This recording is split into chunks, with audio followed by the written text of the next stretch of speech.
Hello दोस्तों, कैसे आप सभी लोग का आपके चैनल स्टडी विद स्टूडेंट में स्वागत है। मैं प्रेम प्रकाश चौधरी आप सभी लोगों का आपके अपने चैनल स्टडी विद स्टूडेंट में स्वागत करता हूं। आप सभी लोग कैसे हैं? आशा करता हूं आप सभी लोग बहुत अच्छे होंगे। आपकी पढ़ाई जोरों शोरों से चल रही होगी। एकदम आपके जो बोर्ड का पेपर है बस 2 मंथ बचा है। आप लोग जोरों शोरों से एकदम तैयारी में लग जाइए। तो दोस्तों, हम सभी लोग ज़्यादा देरी नहीं करेंगे और इस बात पे हम लोग चर्चा करते हैं कि आज जो हमारा टॉपिक है उस टॉपिक को क्या कहते हैं।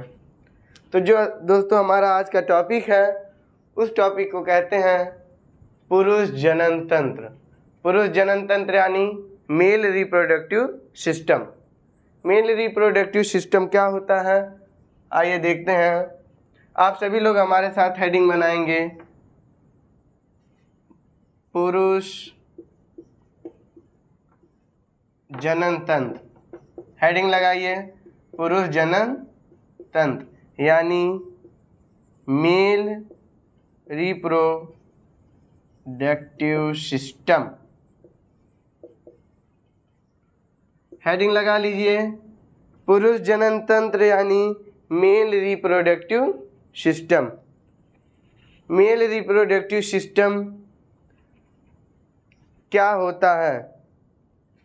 तो मेल रिप्रोडक्टिव सिस्टम यानी रिप्रोडक्टिव सिस्टम यानी जनन, सिस्टम यानी तंत्र, मेल यानी पुरुष, यानी वह तंत्र जिससे मनुष्य अपने समान बच्चा पैदा कर सकता है या करने योग्य होता है, उसे ही हम सभी लोग कहते हैं पुरुष जनन तंत्र, मेल रिप्रोडक्टिव सिस्टम। आप लोग हेडिंग लगा लीजिए। उसके बाद हम लोग देखेंगे कि मेल रिप्रोडक्टिव सिस्टम की जो उत्पत्ति है वो कहाँ से हुई है। तो मेल रिप्रोडक्टिव जो सिस्टम की उत्पत्ति है वो हमारी मीजोडर्म से हुई है। कहाँ से हुई है? मीजोडर्म से हुई है। ठीक है, आप सभी लोग इसका स्क्रीनशॉट ले लीजिए। उसके बाद हम सभी लोग चलते हैं अपने अगले चरण पे। तो दोस्तों, male reproductive system, male reproductive system यानी मानव पुरुष जनन तंत्र। पुरुष जनन तंत्र का जो हमारा प्रथम यानी प्राथमिक जनन तंत्र है, क्या है? प्राथमिक जनन तंत्र, जिसे हम लोग कहते हैं primary reproductive system. Primary reproductive system को हम सभी लोग आर से और सिस्टम को यस यानी प्राइमरी रिप्रोडक्टिव सिस्टम कहते हैं। प्राइमरी रिप्रोडक्टिव सिस्टम से हमारा वृषण का निर्माण होता है। किसका निर्माण होता है? वृषण से। सबसे पहले वृषण, और वृषण हमारे जो होते हैं वो होते हैं 1 पेयर। कितने होते हैं? 1 पेयर यानी एक जोड़ी, या बात करेंगे 2 संख्या में होते हैं, 2 संख्या में 2 होते हैं और 1 पेयर होता है। जो हमारा वृषण है, वृषण से शुक्राणु का निर्माण होता है और सेक्स हार्मोन का स्त्रावण होता है। स्त्रावण का मतलब है निकलता है। तो वृषण से शुक्राणु का निर्माण होता है और वृषण से ही हमारे सेक्स हार्मोन का स्त्रावण होता है, यानी सेक्स हार्मोन निकलता है। इसके बाद हमारा है द्वितीय जनन तंत्र यानी सेकेंडरी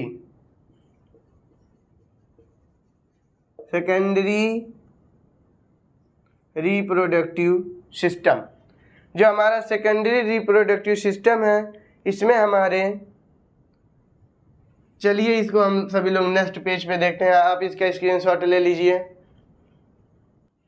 तो दोस्तों, दूसरा हमारा द्वितीय जनन तंत्र यानी सेकेंडरी रिप्रोडक्टिव सिस्टम।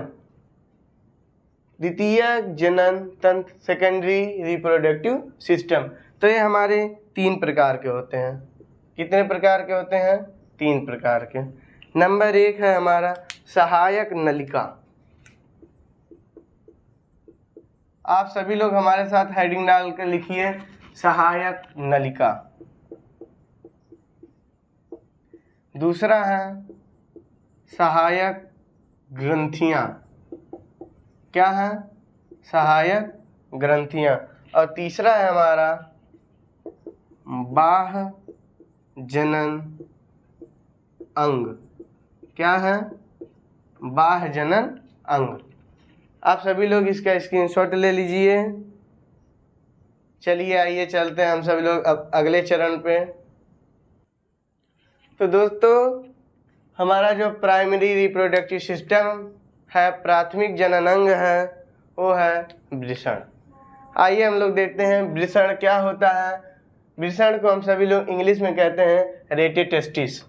यह उदर गुहा के, यहाँ पे लिख लीजिए बाहर, यह उदर गुहा के बाहर वृषण कोश में उपस्थित होता है। कहाँ उपस्थित होता है? यह उदर गुहा के बाहर वृषण कोश में उपस्थित होता है। आप सभी लोग यह जानते हैं कि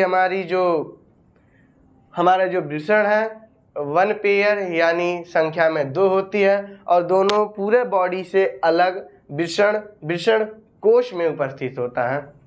अब आपका क्वेश्चन ये हो सकता है कि हमारे जो वृषण है वो वृषण कोश में ही उपस्थित क्यों होते हैं, अन्य किसी जगह पर उपस्थित क्यों नहीं होते हैं? तो इसका एक रीजन है और वो रीजन एकदम सटीक है। यदि वृषण कोश में ना रहे तो हम सभी लोग जनन क्षमता खो देंगे और हमारे समान हमारी जो आवश्यकता है अपनी पीढ़ी को आगे बढ़ाना, उस पर रोक लग जाता और इस पृथ्वी पर, इस पूरे संसार पे जो हमारे पुरुष हैं या स्त्री हैं उनका विकास नहीं होता, उनका अस्तित्व मिट जाता।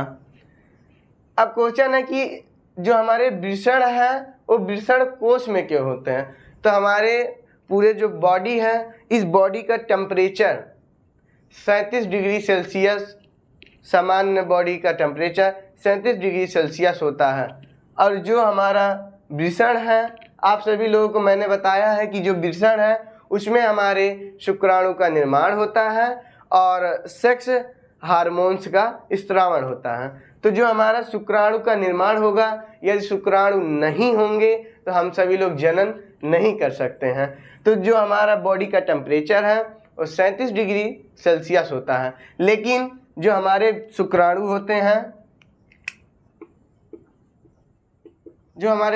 होते हैं, इनके बनने के लिए, किसके लिए? इनके बनने के लिए बॉडी टेम्परेचर यानी 37 डिग्री जो सेल्सियस है उससे 2 या 2.5 डिग्री सेल्सियस कम तापमान पे हमारा शुक्राणु बनता है। इसी वजह से और इसी कारण से हमारा जो वृषण है वो बॉडी के किसी भाग में ना होकर अलग वृषण कोश में पाया जाता है। ठीक है। अब वृषण कोश जो है हमारा, आप लोग देखते हैं सामान्य जो हमारे पुरुष भाई लोग हैं वो देखते हैं कि जो हमारा वृषण है और वृषण कोश है वो गर्मियों में शिथिल हो जाता है। कैसा हो जाता है? शिथिल हो जाता है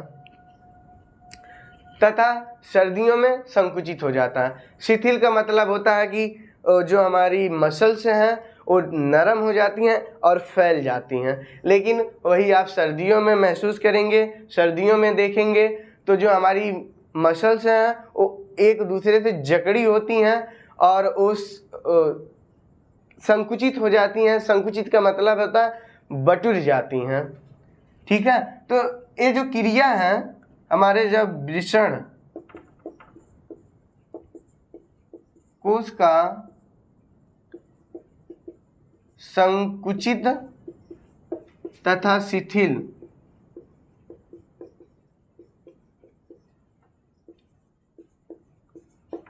होने का कारण एक पेशी होती है। उस पेशी का नाम है डाइटोस पेशी। कौन सी पेशी? डाइटोस पेशी। डाइटोस पेशी के कारण ही हमारे जो वृषण कोश हैं वह संकुचित होता है अथवा शिथिल होता है। ठीक है, अब बातें आती है कि हमारा जो वृषण है, वृषण यानी जो अंडा है, वो वृषण कोश में आता कब है? जन्म के बाद आता है कि जन्म के पहले आता है? मिनिमम जो हमारा बेबी बर्थ का टाइम पीरियड है वो होता है 9 मंथ। तो किस मंथ में हमारा जो वृषण है वो वृषण कोश में यानी शरीर के बाहर उदर गुहा से निकलकर वृषण कोश में कब जाता है? तो संगर्भता, आप सभी लोग इसको डबल हैशटैग यानी इम्पोर्टेंट में लिख लेंगे कि संगर्भता, संग यानी गर्भता के, संग मतलब साथ, गर्भ यानी गर्भ के साथ, यानी संगर्भता के 7वें महीने में,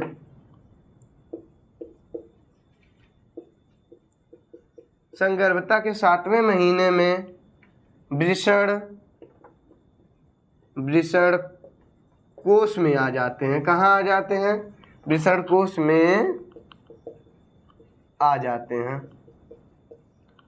तो संगर्भता के 7वें महीने में वृषण कोश में आ जाते हैं। ठीक है, संगर्भता के 7वें महीने में। अब जो हमारा वृषण होता है, तो वृषण किस प्रकार का दिखाई देता है, उसमें कितनी लेयर्स होती हैं, उसकी संरचना कैसे है, हम सभी लोग एक एक करके वृषण के सारे पार्ट्स के, उसकी कितनी सहायक ग्रंथियां होती हैं, कितनी सहायक नलिका होती हैं, और वृषण की लंबाई कितनी है, वृषण की चौड़ाई कितनी है, ये सब देखेंगे। तो आप सभी लोग नोट में लिख लीजिए, आप सभी लोग नोट हेडिंग डालिए, नोट वृषण की लंबाई, वृषण की लंबाई 4 से 5 सेंटीमीटर होती है। कितनी होती है? 4 से 5 सेंटीमीटर। और वृषण की जो चौड़ाई है वो 2 से 3 सेंटीमीटर होती है। कितनी होती है? 2 से 3 सेंटीमीटर। वृषण की संख्या इसे तो बताना नहीं है फिलहाल। वृषण की संख्या 1 पेयर अर्थात 2। कितनी? 2। 1 पेयर 2 होती हैं। आप सभी लोग इसका स्क्रीनशॉट ले लीजिए। फिर इसके बाद हम सभी लोग बढ़ते हैं अपने अगले चरण पे। आप सभी लोग इसका स्क्रीनशॉट ले लीजिए। यदि आप सभी लोग चैनल पर नए हैं तो चैनल को लाइक करिए, सब्सक्राइब करिए और चैनल को शेयर करना ना भूलें। ज़्यादा से ज़्यादा लोगों में इसे शेयर करिए और कमेंट जरूर करिए कि आपको हमारे द्वारा बनाई गई वीडियो का कोई फ़ायदा हुआ है कि नहीं, हमारे द्वारा बनाई गई जो वीडियो है वो आपको कैसा लगा, इस बात का आप सभी लोग कमेंट बॉक्स में ज़रूर बताइएगा। चलिए बढ़ते हैं हम सभी लोग अपने अगले चरण पे। वृषण की संरचना। दोस्तों आप सभी लोग अपने कॉपी में हेडिंग लगा लीजिए और पेन पेंसिल कॉपी किताब लेके अपने आगे बैठिए, वीडियो को देखते रहिए और हमारे साथ बनाते रहिए। इससे आपका प्रैक्टिस भी हो जाएगा बनाने के लिए और आपके बोर्ड पेपर में सचित्र वर्णन का क्वेश्चन आता है जिसमें 7 से 8 नंबर का एक क्वेश्चन होता है। आप सभी लोग इस क्वेश्चन को सॉल्व करके आपने 7 से 8 नंबर को गेन कर सकते हैं। तो आप सभी लोग पेन पेंसिल लेके बैठिए और हमारे साथ हेडिंग डालिए, वृषण की संरचना, structure of testis, structure of testis. Structure of testis यानी वृषण की संरचना। वृषण किस प्रकार का होता है, इसकी कितनी लेयर्स होती हैं, इसमें कौन से नलिकाएं होती हैं, आइए हम सभी लोग देखते हैं। तो सबसे पहले आप सभी लोग इस प्रकार की संरचना बनाएंगे, सी आकार की संरचना बनाएंगे। पूर्णतः इस सी थोड़ा सा यहाँ तक रहता है, लेकिन हम लोग सभी लोग सी से थोड़ा बड़ा संरचना बनाएंगे, बोल सकते हैं कि सी आकार की संरचना। इसके बाद आप सभी लोग मेरे साथ साथ बनाते रहिए। 1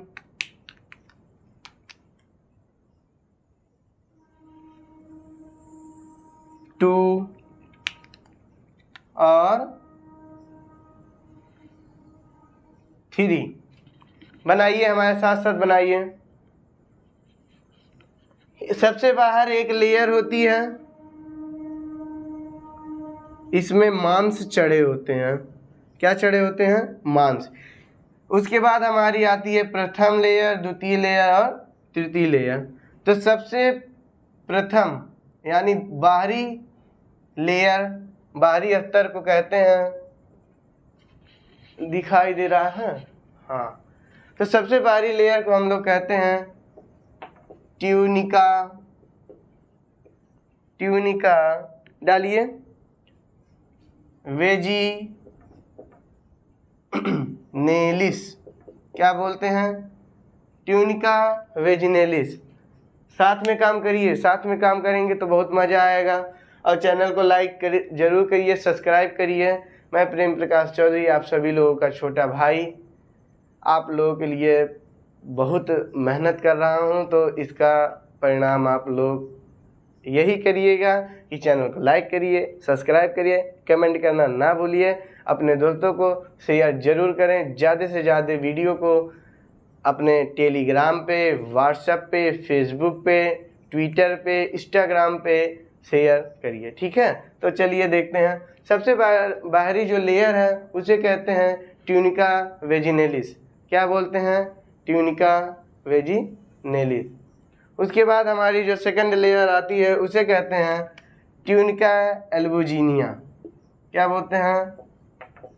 ट्यूनिका एल्बुजिनिया। मध्य लेयर को हम लोग कहते हैं ट्यूनिका एल्बुजिनिया। और जो हमारी अंतिम लेयर यानी सबसे अंदर की लेयर होती है उसे कहते हैं हम सभी लोग ट्यूनिका वास्कुलोसा। ट्यूनिका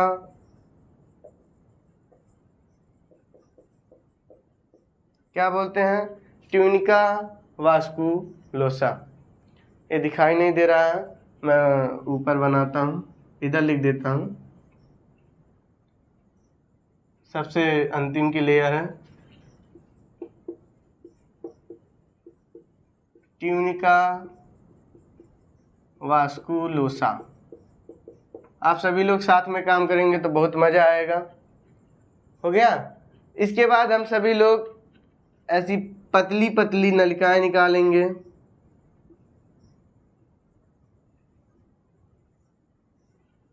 पतली पतली नलिकाएं निकालेंगे। निकालिए, पतली पतली नलिकाएं निकालेंगे, ठीक है? इन पतली पतली नलिकाओं को हम सभी लोग कहते हैं वृषण पालियां। क्या बोलते हैं?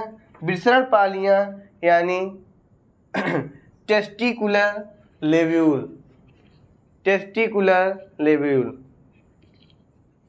उसके बाद हमारा जो ये वृषण पालियां हैं, वृषण पालियों में से जो आप सभी लोगों को मैं बता दूं, आप सभी लोग लिखिए, नोट डालिए, नोट डालिए, नोट डालिए और हमारे साथ लिखिए कि एक वृषण में लगभग एक वृषण में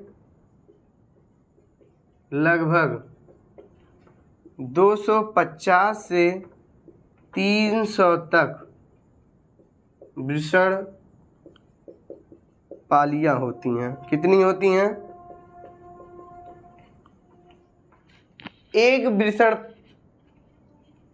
पाली में, एक वृषण में लगभग 250 से 300 तक वृषण पालियां होती हैं।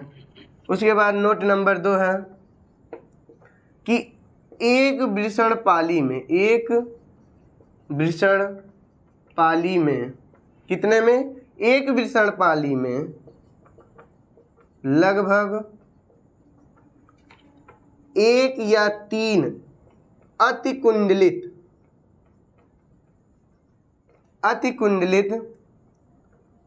नलिका होती है, नलिका होती है।